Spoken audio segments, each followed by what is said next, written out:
Now, sleep and anxiety have such a complicated relationship because the part of the brain most sensitive to a lack of sleep is actually the amygdala. So when kids don't get enough sleep, or any of us don't get enough sleep, the amygdala is more likely to jump at shadow. So we want to get that sleep right. Sleep is so foundational.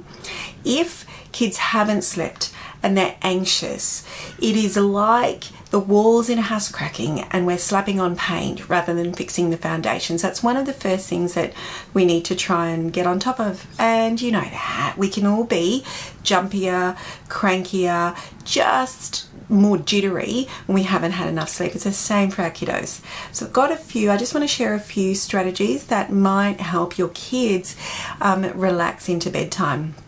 Now, the first one is for kiddos who might be co-sleeping with mum or dad, or mum and dad, or sleeping on a mattress beside the bed, or sleeping in a sibling's room. Now, something is only a problem if it's causing a problem. But if everybody is ready for that to stop and it's time for that young one to get back into their own bed, something you can try is starting with them in their bed, but what we're going to do is give them control, because what we need to do is rework the association between bedtime being a stressful time. So if this has been going on for a while, there is a really strong association between bedtime and stress, and it's going to be there. So we need to rework that learning. And the only way the amygdala can learn anything is through experience. So we have to give that brain enough experiences of feeling calm and relaxed at bedtime for that brain to be able to then relax and release its hold on that little one or the bigger one. Now, the way to do this is, so we start with them in their bed and we say, okay, so you stay there for 10 minutes, and then you can come into our bed for the rest of the night, or on the mattress, or into your brother or sister's room, whatever it is for them. And then you might do that for a few weeks until they're okay with it.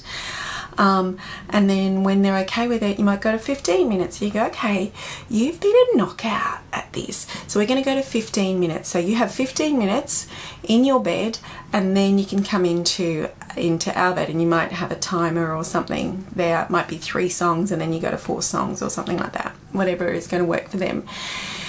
Now, the idea is slowly, we're working relaxation and calm into bedtime, because they're not going to be worried about you coming back in. The opposite of this is they stay in their bed and you say, okay, I'm going out for 10 minutes and then I'll come and check on you, and then I'll go away for another 10 and then I'll come and check on you. And that can be great for some kids, but for some kids it's just not going to cut it, because they're just going to be there staring at the ceiling going, what if they don't come back? What if she doesn't come back? What if? And that's anxiety talking. So we want to rework the association. So start with something that is doable but tricky enough. You don't want it to be super safe, because otherwise there's not going to be any growth. So it might be 5 minutes, it might be 10 minutes. It doesn't matter how long this takes, as long as the movement is forward. Now, what you're going to find, and this could take, you might to spend weeks on 10 minutes, and then you'll spend another few weeks on 15 minutes, and you keep going. Now, what you're going to find is, after they're getting to 40 minutes, so you're up to 40, you've been doing this for a while, and now they're up to 40 minutes in their own bed, and then they come into you. By the time it gets to that, they're going to be, the association between bedtime and calm is going to be strong enough that they're just going to fall asleep.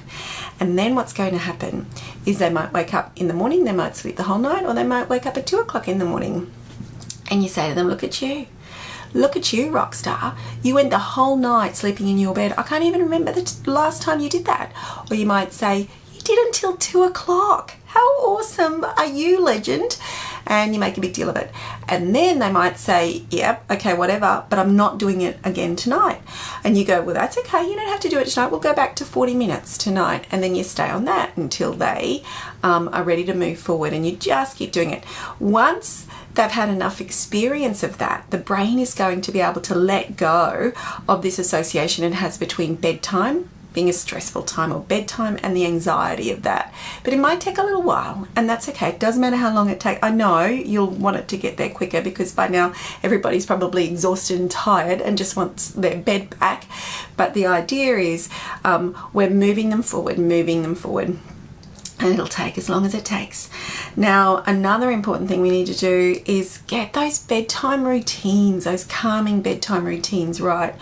So if they're not sleeping in someone else's bed, but bedtime is just a struggle because they're getting up and they're coming back and they're getting up and they're coming back, and it's just hard for everybody. What we need to do is get a routine. So routines become important so they're not barreled around by the environment, or just by circumstance, whatever's going on that night, or whatever's going on for them. We want to start bringing in a routine so it's predictable and familiar. The brain loves predictability and familiarity. You might start with a warm shower or a warm bath before bedtime. Warmth calms the limbic system. It calms the emotional centers of the brain, so we want that. But you don't want them sleeping too hot. So you want their rooms to be cool enough, but their bodies to be warm, their rooms to be cool enough. And then what we're going to do is start with a few minutes of strong, steady breathing. Strong, steady breathing calms the amygdala. So it's a really lovely way to lull that brain into a peaceful sleep. It triggers the relaxation response, and as soon as that happens, the brain lets go of anxiety. The neurochemical fight or flight surge, it starts to neutralize. So we want that. As well as that, it's a way to practice strong, steady breathing so they can use it when they are actually anxious, because if they haven't practiced, they're not going to be able to do strong, steady breathing during anxiety. So that's just a happy byproduct of it. But what we want to do is relax their bodies and brains for bed. So do a few minutes of strong, steady breathing, 10 minutes of mindfulness. Mindfulness in the long term will calm the brain, but in the short term, it's going to help them relax.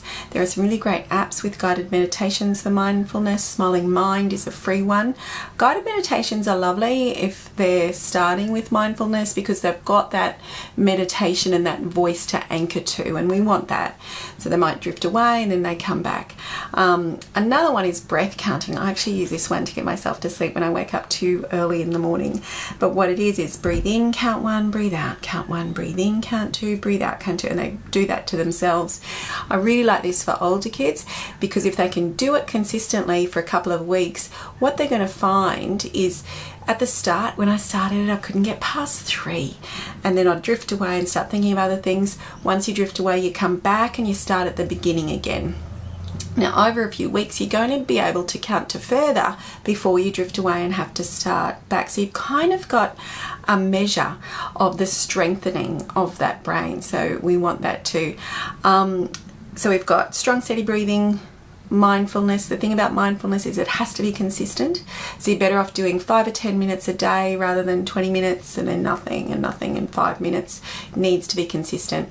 And then what we want to do is help that body get a felt sense of what it's like to feel relaxed, because if anxiety's been doing its thing for a while, you might have a child or a teen who is able to be still and quiet, but that doesn't necessarily mean they're calm inside.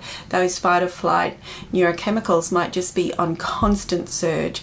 So what we want to do is help that body get a felt sense of what it's like to be relaxed, and progressive muscle relaxation is the way to do it. You can Google progressive muscle relaxation for a guided meditation, but really you don't even need to do that.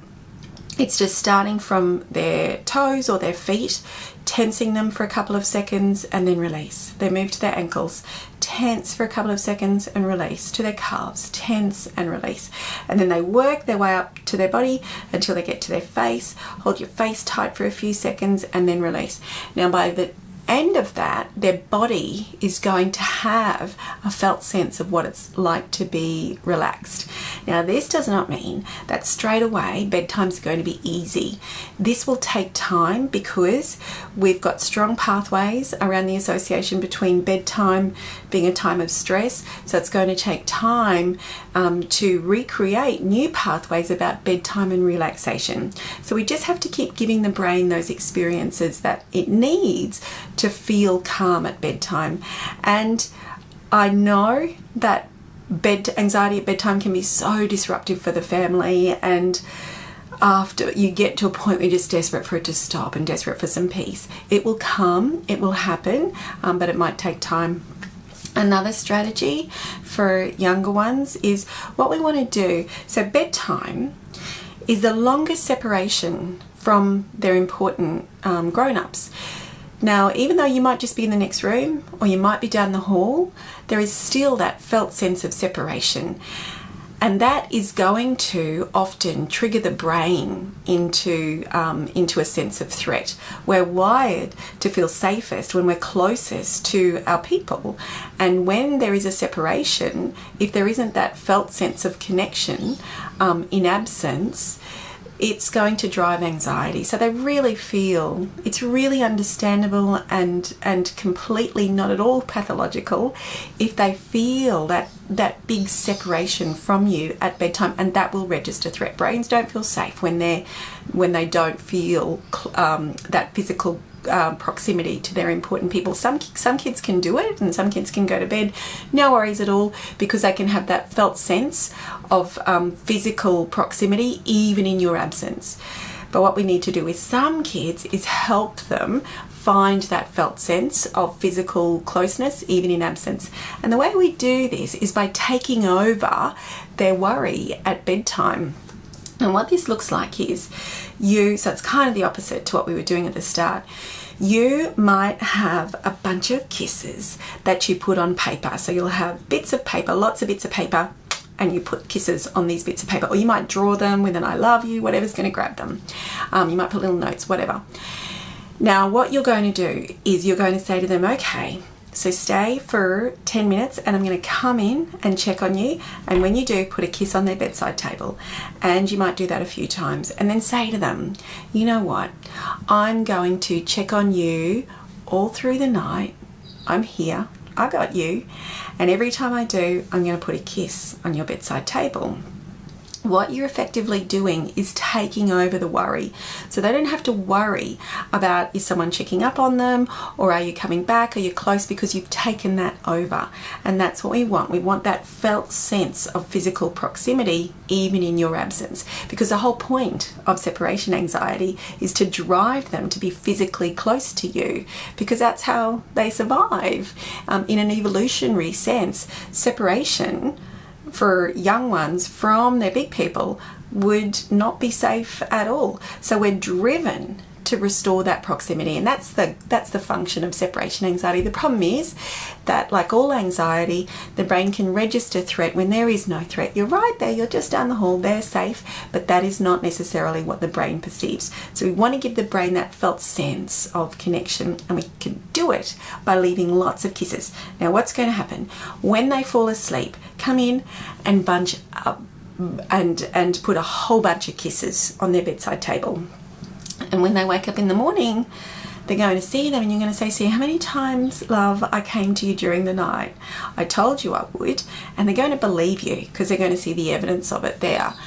And what that is going to do is eventually help them relax into bedtime, because they know that even when you aren't there, even when they can't see you, or even when they're not in your physical presence, you're still holding on to them. And that's what they want. They need to feel held on to. And then eventually you'll be able to wind that back. But as with all brave behavior, first of all, we have to help them feel really safe, and we have to bring in that felt sense of safety to them, and then they can slowly let go and take over their brave behavior for themselves. Now, I know how exhausting anxiety at bedtime can be, and I know how disruptive it is for the family.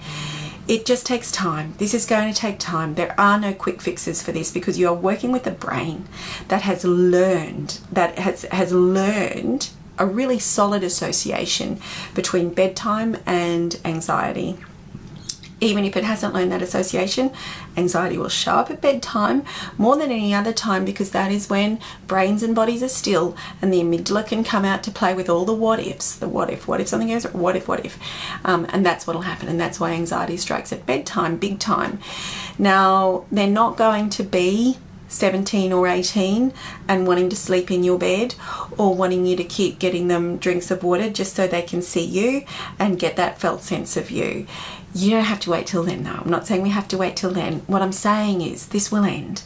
There will be a way through this, It's okay if it takes time, and it will take time because we are literally rewiring pathways in the brain to rework that association between bedtime and calm.